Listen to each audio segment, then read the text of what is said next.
آج ہمیں نماز میں بتانا پڑتا ہے کہ ایک اللہ بھی ہے.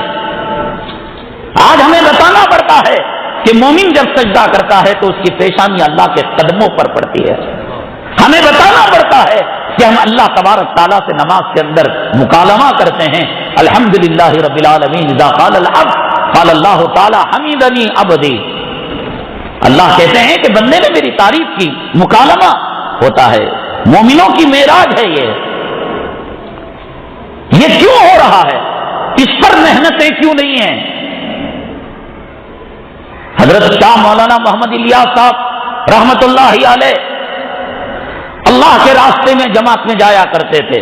میرا چیلنج ہے کہ آج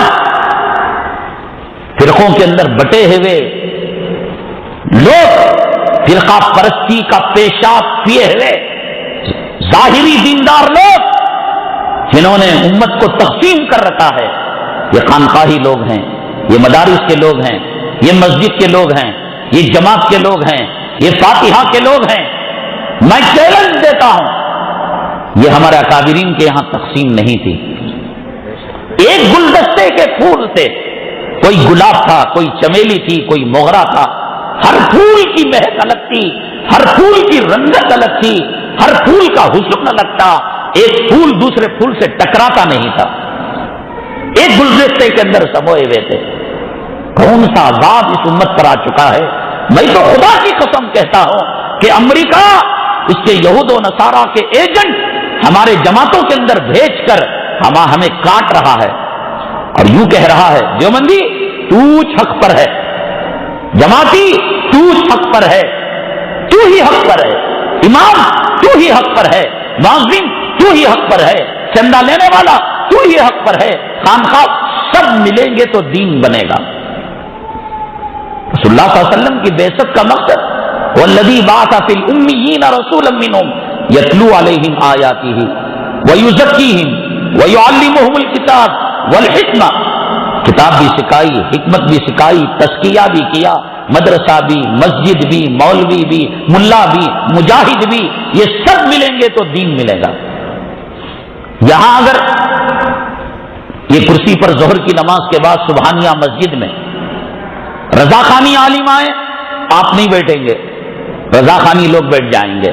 ہری پگڑی والا آئے، ہری پگڑی کے فالوورز بیٹھ جائیں گے. وائٹ پگڑی والا آئے، وائٹ پگڑی کے فالوورز بیٹھ جائیں گے. بھائیوں بزرگوں دوستوں کی تقریر ہو وہ لوگ بیٹھ جائیں گے. یہ بیٹھا تو وہ نہیں، وہ بیٹھا تو یہ نہیں. آج ہمارے پاس یہ زہر حضرت شاہ مولانا محمد الیاس صاحب نور اللہ مرقدہ جن کے جماعتی تحریک کے صدقے میں اللہ تبارک تعالیٰ نے کروڑوں لوگوں کو ہدایت سے مالا مال کیا. میرے خیال میں ہر جنتی اپنے ثواب کو گن سکے گا، لیکن مولانا الیاس صاحب رحمۃ اللہ علیہ گن نہیں سکیں گے. کتنے لوگ جہاں بجلی نہیں گئی، جہاں پانی نہیں گیا، وہاں آپ کا فیض چلا گیا. لیکن کوئی مائی کا لال یہ بتائے کہ جب جماعت سے واپس ہوتے تھے تو براہ راست کیا اپنے گھر جاتے تھے؟ کیا وجہ تھی کہ حضرت شاہ عبد الرحیم رائے پوری رحمت اللہ علیہ کی خانقاہ کو جاتے اور پھر اس کے بعد آپ جو ہے وہاں جایا کرتے تھے، اپنے گھر کو جایا کرتے. کسی نے پوچھا حضرت کیوں جاتے ہیں؟ فرمایا کہ جماعت میں جا کر دل میں میل نہ پیدا ہو جائے، غرور اور کبر نہ پیدا ہو جائے کہ محمد الیاس کے ہاتھ میں اتنی بے نمازی لوگوں نے توبہ کر لی. اس کو صاف کرنے کے لیے جاتا ہو. اور آپ کی تاریخ کے اندر لکھا ہے مولانا الیاس صاحب رحمۃ اللہ علیہ کی کہ جب حضرت رائے پوری رحمۃ اللہ علیہ خانقاہ میں نہیں ہوتے، مسجد میں 3 دن کا اعتکاف سنت نفل کا کر جایا کرتے تھے. براہ راست اگر کوئی مائی کا لال ثابت کر دے کہ جماعت سے سیدھے اپنے دولت قدے حضرت واپس ہوا کرتے تھے، منہ مانگا انعام دوں گا. ایک دوسرے کا اکرام، ایک دوسرے کا احترام، تمام چیزوں کو لے کر چلنا. ایک بریانی بنے گی، گوشت بھی لگے گا، مسالہ بھی لگے گا، پانی بھی لگے گا، مرچ بھی لگے گا، ہلدی بھی لگے گی، سب ملیں گے تو بریانی بنے گی. خالی گوشت لے لے تو انہیں چچل بولے تو کیا بھی نہیں ہوتا، کباب بن جاتا ہے. چاول لے لیے کچھ نہیں ہوتا، کھچڑی بن جاتی ہے. مرچ لے لیے زبان جلتی ہے. اس سب چیزیں، خانقاہ بھی، مدرسہ بھی، مکتب بھی، لیکن اس وقت توازن بگڑا ہوا ہے. توازن اتنا ہے کہ پورے ہندوستان کے اندر کرناٹک کی بات نہیں، خانقاہی نظام آٹے میں تو بھی نمک زیادہ ہو سکتا ہے، اس سے کم ہے. جبکہ اصل ضرورت، ارے پیالہ ہی ہمارا گندا ہے تو ہم اس میں دودھ رکھیں گے، دودھ پھٹ جائے گا. بالٹی اور بنگی نیچے سوراخ ہے، سمندر ڈالیں گے نیچے چلا جائے گا.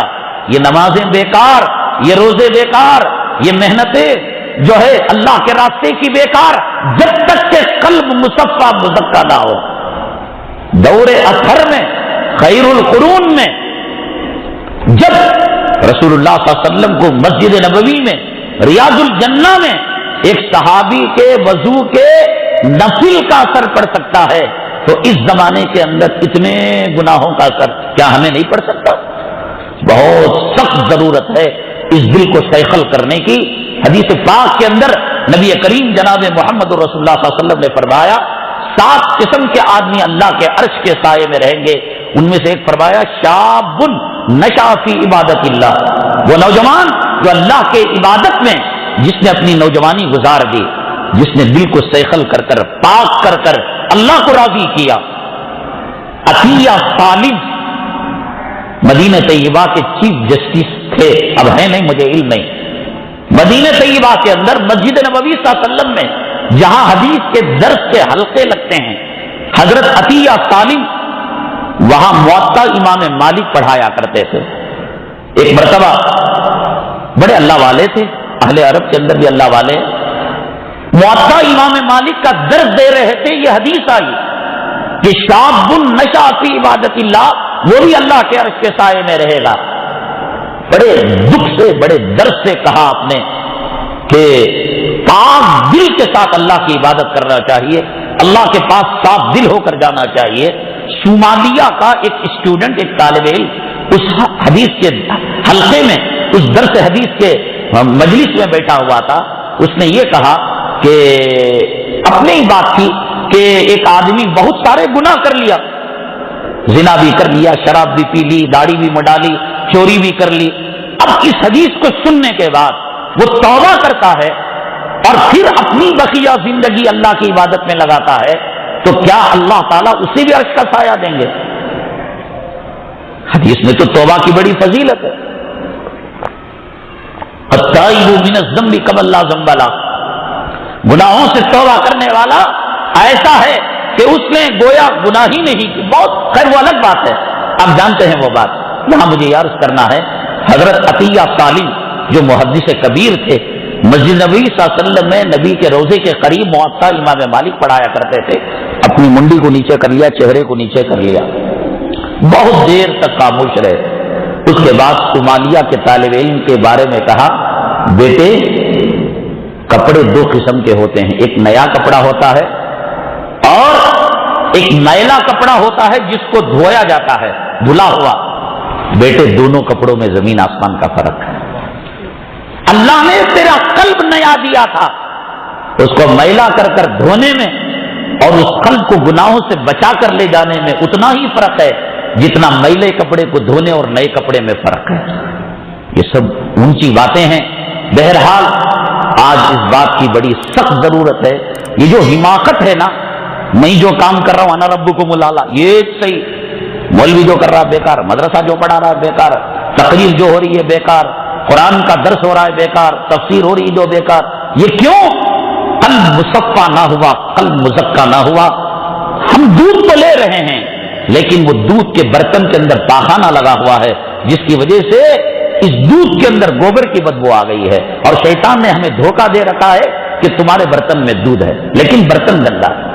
شیطان نے دھوکہ دے رکھا ہے کہ تمہارے برتن کے اندر شہد ہے، حقیقت یہ ہے کہ وہ برتن گندا ہے، اس گندگی کی وجہ سے شہد بھی گندا ہو چکا ہے. اس کو صاف کرنے کے لیے بڑی بدقسمتی کی بات یہ ہے، رسمی طور پر پیر ذوالفقار صاحب سے بیعت ہو گئے، یونس صاحب سے بیعت ہو گئے، ارشد مدنی صاحب سے بیعت ہو گئے، اور فلاں بزرگ شفیق حضرت سے رحمت اللہ علیہ ان کے خلفاء سے بیعت ہو گئے، آئے بنگلور، ظہر کا کھانا کھلا دیا، دعا کرا لی، بھیج دیا، حق ادا ہو گیا. جب مجلس لگی 3-4 مجلسوں میں ایک مجلس میں گئے, ذکر اللہ کی منڈیاں ہلائی, الا اللہ کا بھاگ گئے. اس سے کام بننے کا نہیں. کام کیسے بنتا ہے ہم انشاءاللہ اگلی جمعرات